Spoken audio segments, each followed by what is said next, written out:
eu quero convidá-los para um texto bíblico, Ezequiel, capítulo de número 3 e versículo de número 14.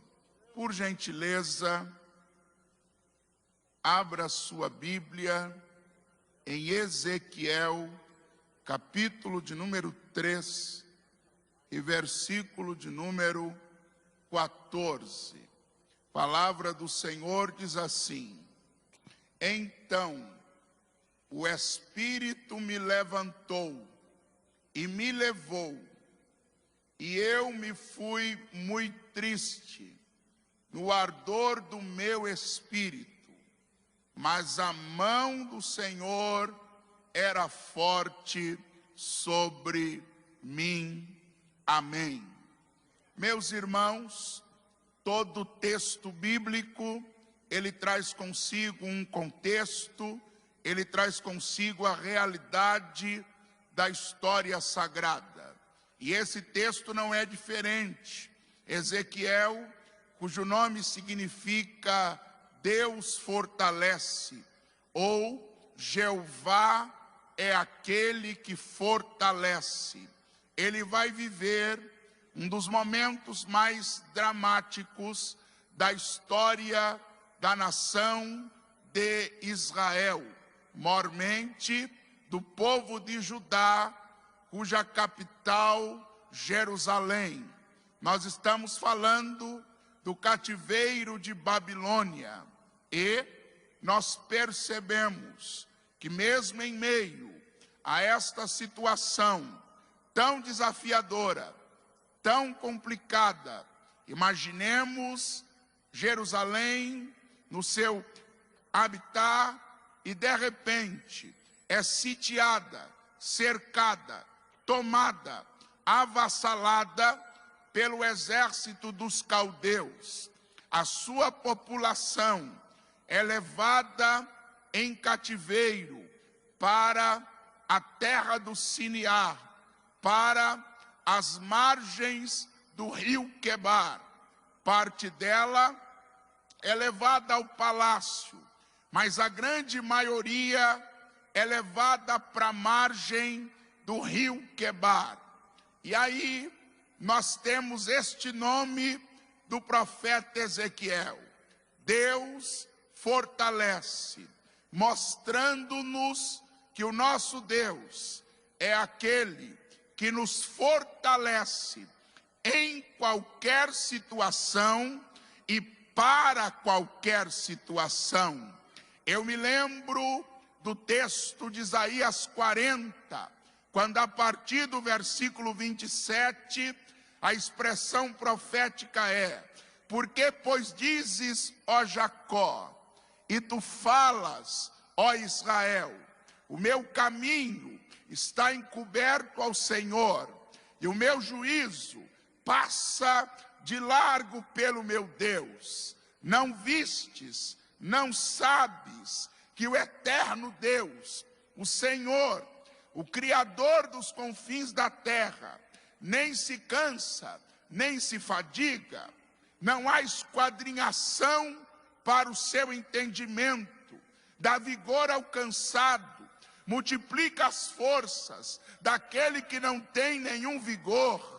Os jovens se cansarão, os mancebos se fatigarão e cairão, mas os que esperam pelo Senhor renovarão as suas forças, subirão com asas como águias, correrão e não se cansarão, caminharão e não se fatigarão.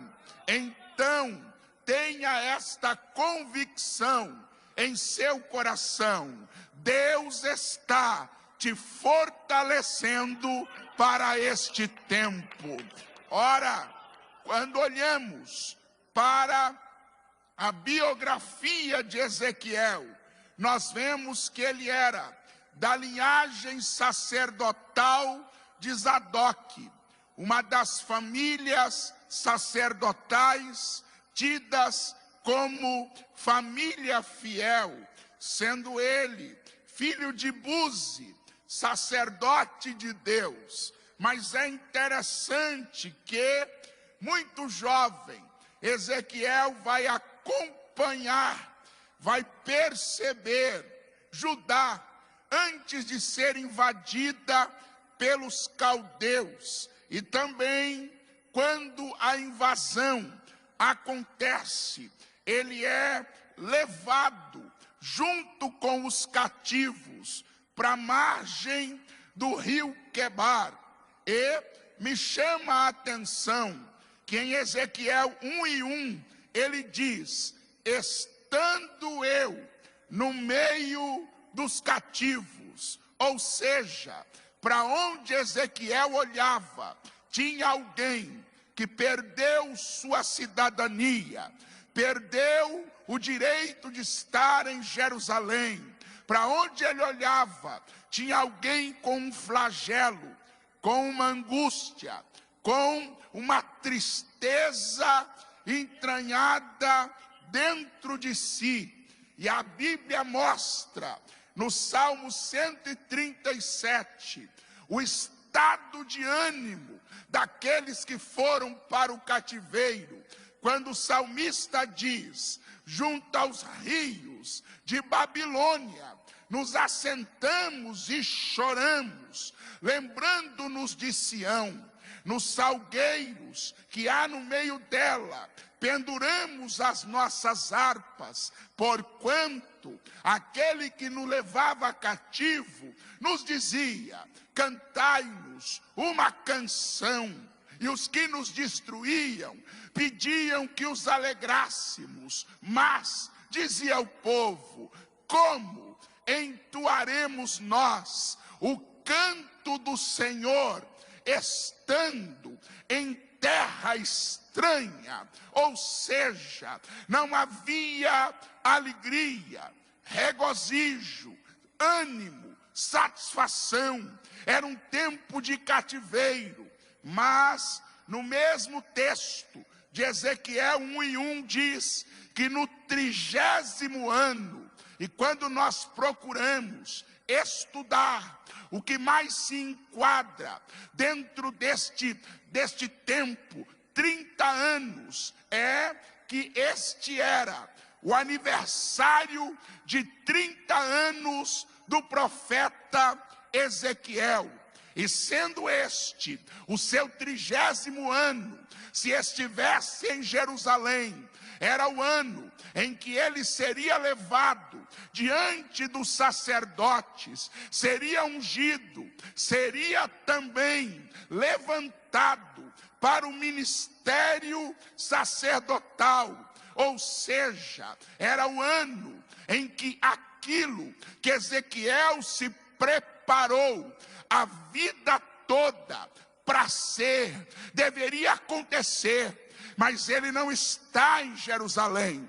Não há uma normalidade dentro da situação. Ele está cativo. Ele está às margens de um rio. Ele não vai ser ungido sacerdote. Mas é interessante dizer que Deus tem um plano, mesmo quando todos os nossos planos são frustrados. Deus tem uma saída, mesmo quando nós olhamos humanamente e não vemos saída. Aquilo que para o ser humano é impossível, para Deus possível é. Aquilo que para o ser humano não tem jeito, Deus dá jeito. Aquilo que para o ser humano é o fim, Deus transforma em um novo começo. Deus tem jeito para o que não tem jeito. Deus tem saída para o que não tem saída.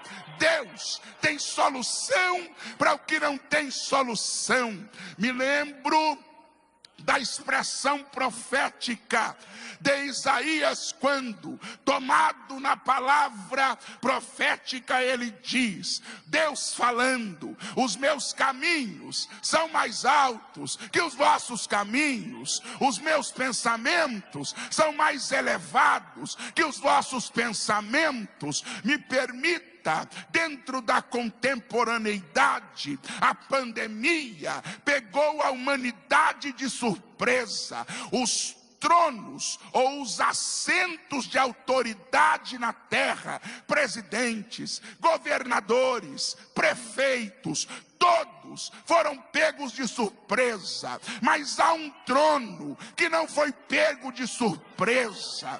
É aquele trono que Isaías 6 chama de alto e sublime trono. Ou seja, o que surpreendeu as nações não surpreendeu a Deus. Parece-nos muito difícil olhar para o pós-pandemia, mas fique tranquilo, Deus já está lá preparando tudo. Bendito seja o nome do Senhor. Interessante que a Bíblia, ela afirma, e eu amo esse texto, está no livro de Josué, capítulo 21, versículo 45, que diz: palavra alguma falhou de todas as boas palavras que o Senhor falara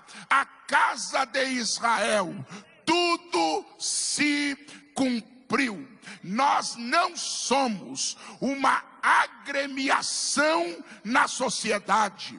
Nós não somos um Lions Club, um Rotary Club. Nós não somos um instrumento de diversão religiosa. Nós somos a Igreja de Cristo.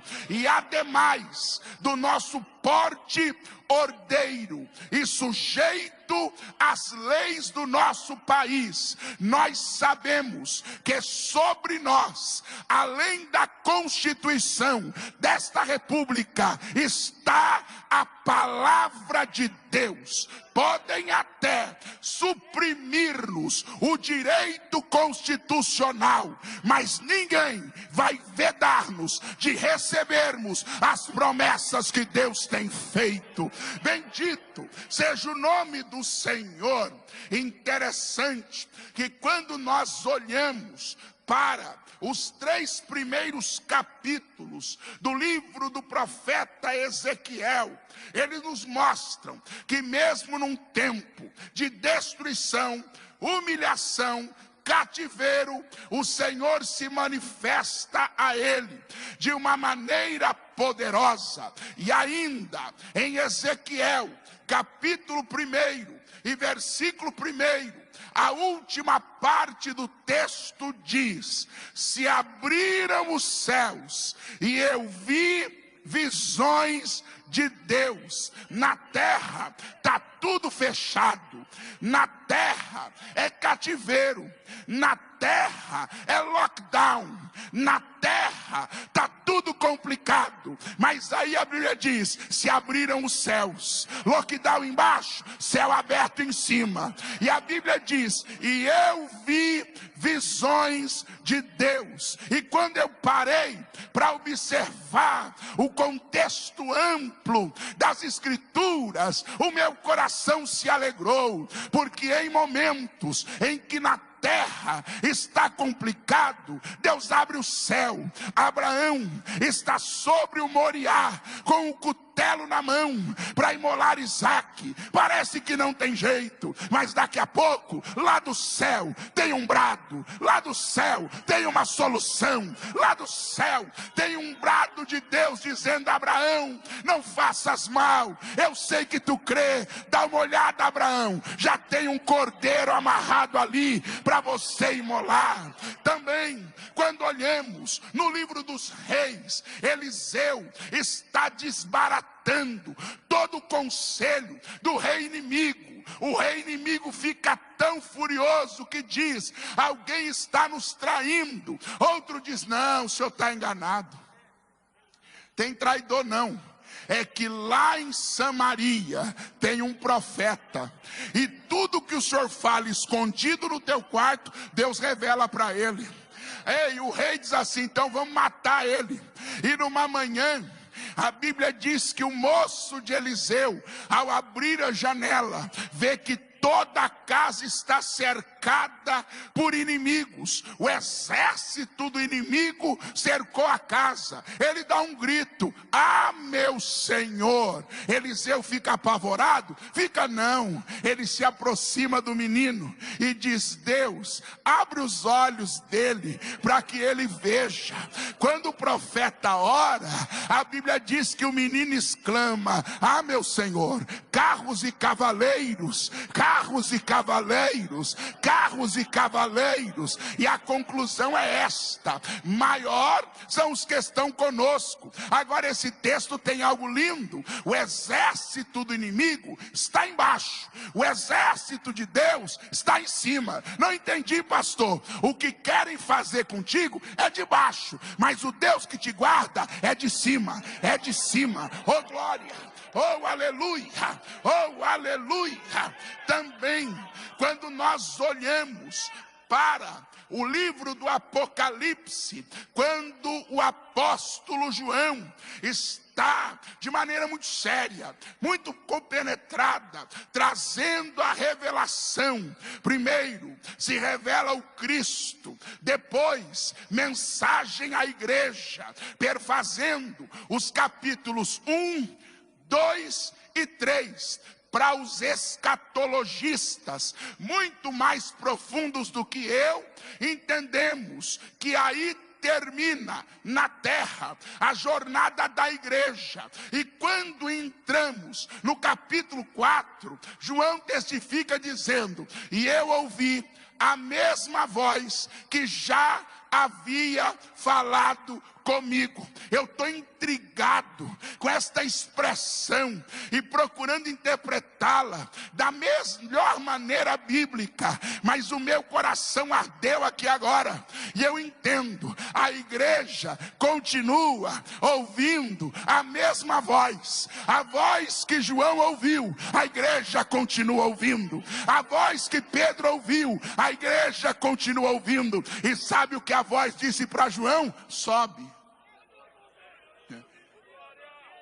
Então, numa exegese das mais simples, quando acabar o nosso tempo aqui, é só isso que a gente vai ouvir: sobe. Mas o lindo é que João diz assim: e eu olhei, e eis uma porta aberta no céu.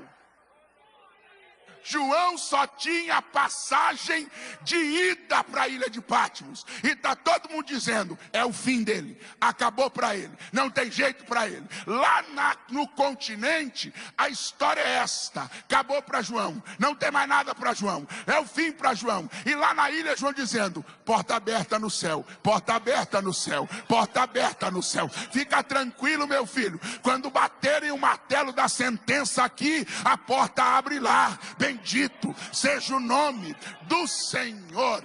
Eu volto então, remindo este tempo tão precioso, aleluia, e eu volto para o texto que li inicialmente, Ezequiel 3 e 14, e o texto é este: então o Espírito me levantou e me levou, e eu me fui muito triste no ardor do meu espírito, mas a mão do Senhor era forte sobre mim. Eu vejo nesse texto dois sentimentos no coração de Ezequiel.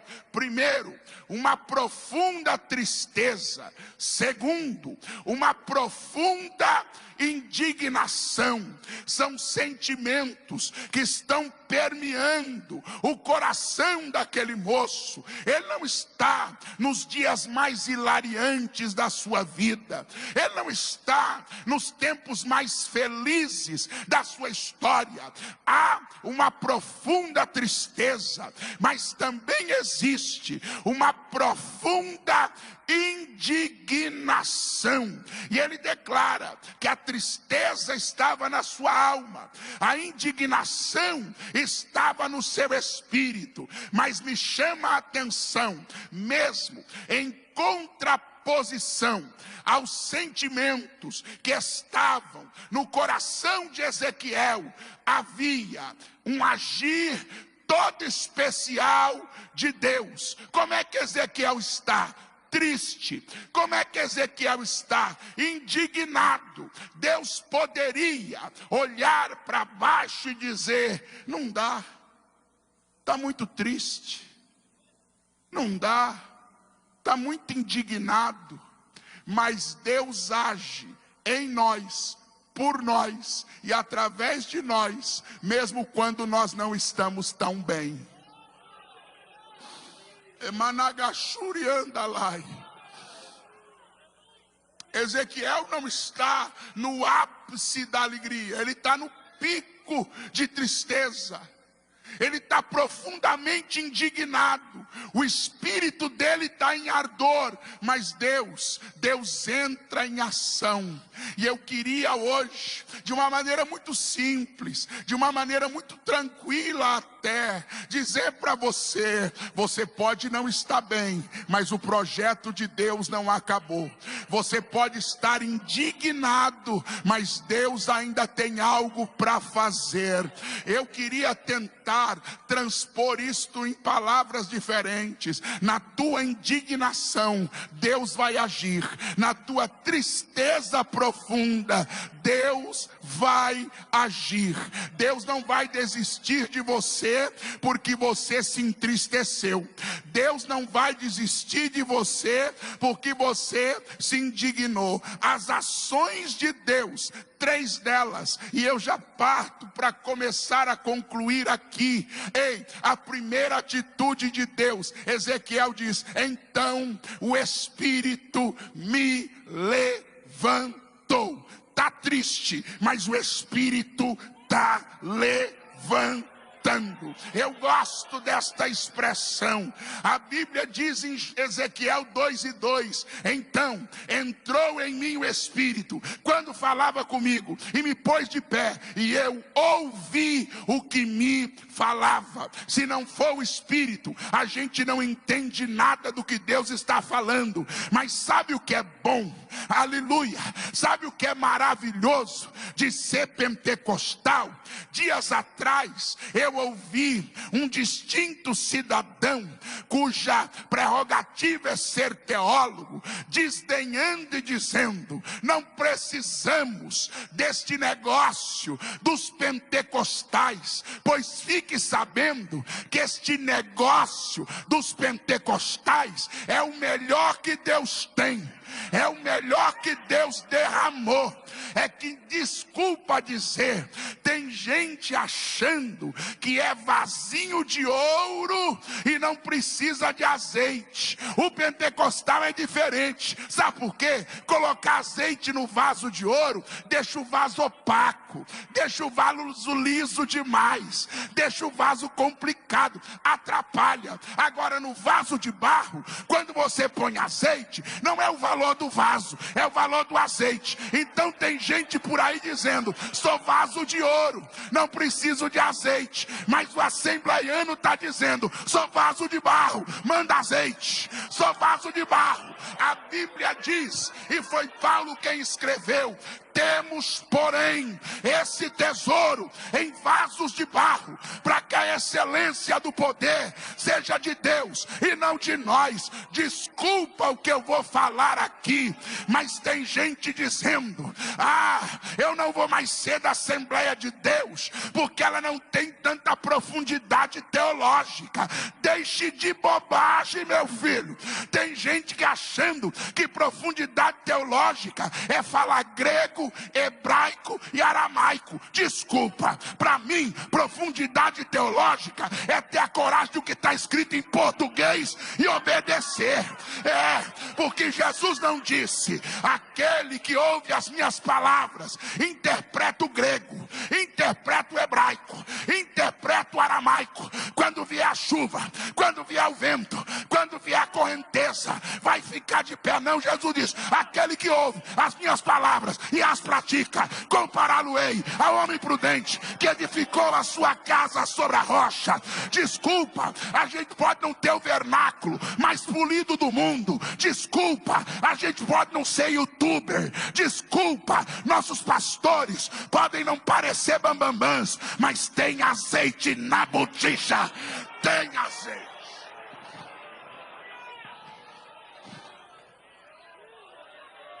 Emanagochou me andarai, uramanda canda. Eu sou pentecostal. Tem mais alguém aqui? Eu creio na promessa. Tem mais alguém aqui? Quem me levantou não foi diploma de academia. Quem me levantou não foi anel no dedo. Quem me levantou foi o Espírito. E o Espírito hoje está dentro desse vaso de barro. E o vaso de barro é chamado de negrão. Então deixa o negrão pregar. Sabe por quê? Teologia não tira ninguém da depressão, mas o Espírito Santo tira. Teologia não traz alegria na tristeza, mas o Espírito Santo traz. Teologia não ajuda ninguém a vencer obstáculos, mas um crente cheio do Espírito Santo, ele grita: com o meu Deus eu salto muralhas, com o meu Deus eu enfrento um exército. Então esta noite, deixa o Espírito Santo te levantar. Alguém pode levantar sua mão? Elemanjo katara suyaka. Urimi kandará kochoma kandará. Urimi anda lá machai. Urimi kanda lá massúria. Urimi anda lá bagaia. Urimi canta. Urimi naia. Urimi kanda laia. Oh meu Deus, dias atrás eu ouvi algo interessantíssimo. Ei, um tradicional, um daqueles que são sensacionistas, voltou-se para um crente pentecostal, batizado no Espírito Santo, falador de língua estranha, e disse para ele: pare com essa glossolalia. A glossolalia é coisa para a igreja primitiva. Aí o crente cheio do Espírito Santo olhou para ele e disse: seu moço, eu não sei o que é glossolalia não, mas o senhor já falou em língua estranha? Ele disse: não. Então o crente pentecostal disse: experimenta, depois a gente conversa. Experimenta, depois a gente conversa. Sabe por quê, irmão? Tem muita gente querendo explicar como é que eu falo língua. Meu irmão, eu posso não saber explicar, mas eu sei o que eu recebi. Quem sabe o que recebeu? Quem sabe? Quem sabe?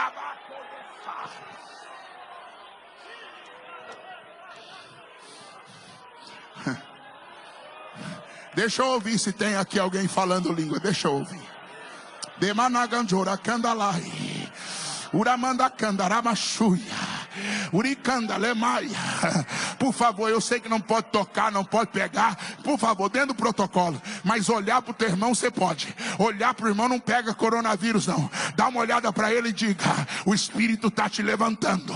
O Espírito está te levantando. Você pode estar triste, mas o Espírito vai te levantar. Você pode estar indignado, mas o Espírito vai te levantar. Uramacanda labachúria. Você pode estar vivendo o pior cativeiro, mas o Espírito vai te levantar. Você pode estar vivendo a pior situação da tua vida, mas o Espírito vai te levantar. Agora o que me chama a atenção é que a Bíblia diz: o Espírito me levantou e me levou. Não estou entendendo, pastor. Se o Espírito te levantar, você não fica mais do jeito que você está. Você não fica mais parado. Você não fica mais prostrado. Ei, esta noite eu profetizo: o Espírito vai te levar. Levante a mão, por favor. Prometo que não vou pedir toda hora. Se puder, levante as duas e diga ao Espírito Santo: eis-me aqui. Leva-me onde tu queres que eu vá. E vai jo cantaraba candalai. We canta laba shurianda laba canta. We mante canto iti canto idinai. Eu estou sentindo a graça, queridos irmãos. Eu estou sentindo a graça, igreja. Deixa o negrão pregar. Eu estou cheinho até a tampa. Uribicala shuria. Urimiandalai. Deixa o Espírito te levar. Ezequiel fisicamente não saiu da margem do rio Quebar, mas dá reiteradas expressões dizendo: E o Espírito me pegou e me levou. E o Espírito me pegou e me levou. Estou entendendo não, pastor? Pode até não mudar a sua situação geográfica, mas a sua situação espiritual está mudando hoje. Está mudando hoje. Eu vou te dar 1 minuto para você adorar. Quem é levantado pelo Espírito não fica calado num culto desse. E managachoi cantaraba conde candaraba choqueta. E me cantaraba candaraba churianda. E me canta labagai chocantaramanai. E me canta lamanai de comanai. E me anda lamachuri canta laia. E me canta lamanai de comachai. Urianda labacantaraia. Emachúria. Eu não me acho o protótipo ideal de pregador do Belém. Não me acho mesmo. De vez em quando eu fico ouvindo pastor Veiga, pastor Emanuel, eu fico ouvindo o próprio pastor José Wellington, pastor Wellington Júnior, uma polidez, uma graça, uma unção. E eu digo, Senhor, por que eu não prego assim que nem eles, bonitinho? Pastor Veiga prega 1h30 e nem soa. Eu fico, Jesus, que coisa linda. Ei, aleluia. Em uma graça, uma unção. Ei, irmão, eu fico vendo nosso pastor Zé Wellington prega aqui no Belém domingo, o negócio chacoalha, mas é numa polidez, é numa graça. Aí Jesus disse, negrão, o barro que eu te fiz é diferente. Eu fiz eles de um barro e tu do outro. Agora eu uso eles do jeito que eu quero e uso você do jeito que você quer. Quem sabe você está se olhando e dizendo, eu não sou, eu não posso, eu não tenho. Jesus está dizendo para você, se eu te escolhi, você é, você pode e você tem. Você é, você pode e você tem.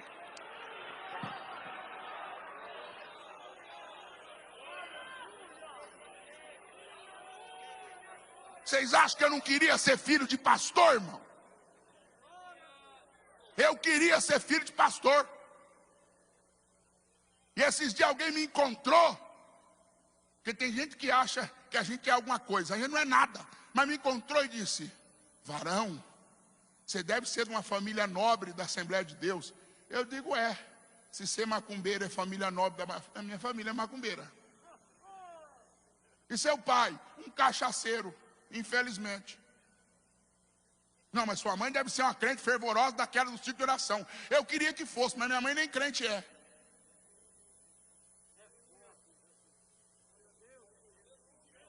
Aí alguém pode olhar para mim e dizer, pastor, qual é o seu pedigree? Eu lá sou cachorro para ter pedigree?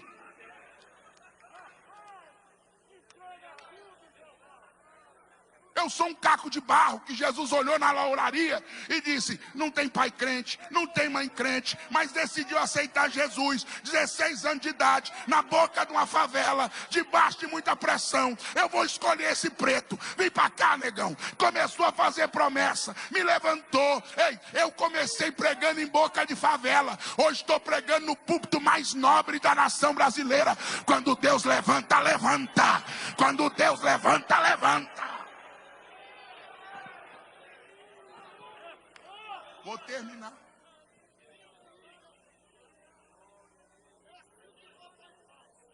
Vou terminar. Lebaragachuri andalai. Lemanacandoro basi andarai. Yamandaraba condereba suricanderes. Eu estou sentindo aquele negócio que só pentecostal sente. Aleluia.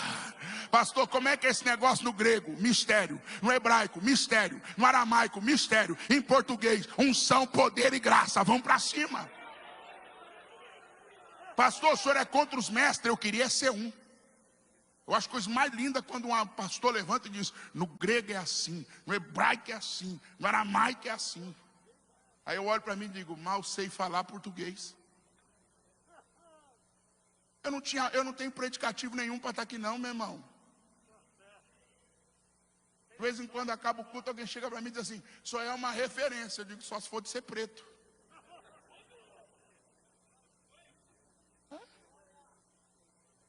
Meu irmão, a gente não tem do que se gloriar. A gente não tem do que se orgulhar.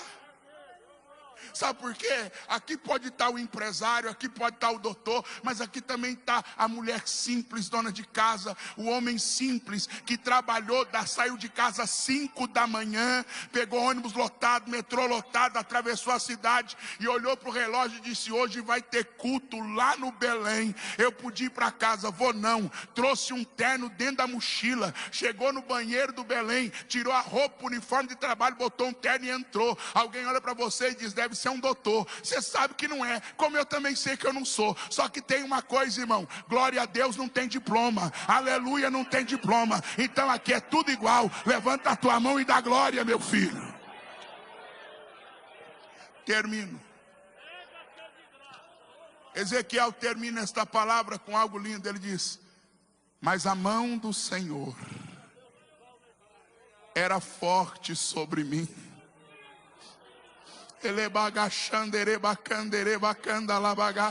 Sabe por que você está aqui hoje? Porque a mão do Senhor é forte sobre ti. Sabe por que você está pastoreando? Porque a mão de Deus é forte sobre ti. Sabe por que você está cantando? Porque a mão de Deus é forte sobre ti. Sabe por que você não morreu? Porque a mão de Deus é forte sobre ti. Sabe que você está de cabeça erguida? Porque a mão de Deus é forte sobre ti. Sabe por que sua vida não vai parar? Porque a mão de Deus é forte sobre ti. Sabe por que teus filhos vão dar certo? Porque a mão de Deus é forte sobre ti. Eu não sou filho de pastor, mas sou pai de 2. Aleluia. Então lá, o Guilherme e o Gustavo, e eu estou dizendo para Jesus todo dia: Senhor, tu não me deu o privilégio de ser filho nem de crente, mas meu filho é um filho de pastor. Senhor, Deus perguntasse para mim hoje: Ângelo, qual a profissão que você quer que seus filhos tenham? Nenhuma. Por quê? Porque para mim ser pastor não é profissão. Ser pastor é vocação.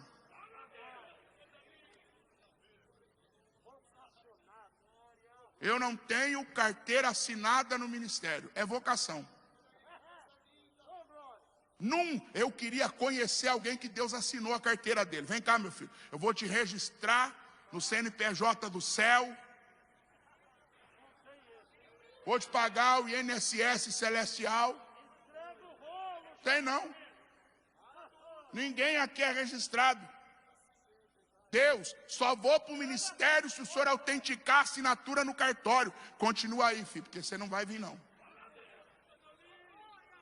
Só que tem uma coisa, irmão: Deus pode não ter assinado minha carteira, mas tem uma convicção nesse peito velho aqui, meu filho, que ninguém arranca. Eu sei quem me escolheu, eu sei quem me chamou, eu sei quem me levantou. Tem alguém que me acompanha nessa convicção hoje? Levante sua mão.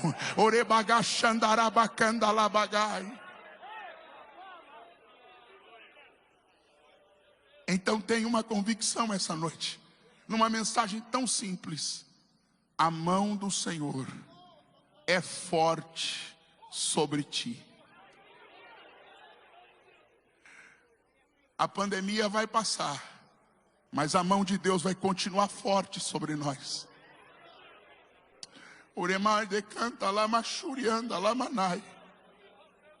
Esse tempo catastrófico vai passar, mas a mão de Deus vai continuar forte sobre nós. Nós podemos estar indignados e tristes, mas a mão de Deus continua forte sobre nós. Você pode ter vindo para esse culto essa noite, ou estar vendo através da internet, dizendo: Deus, eu estou vivendo tudo que eu não queria viver, no meio do cativeiro. Deus se levanta e diz: Ezequiel, põe-te em pé, eu falarei contigo.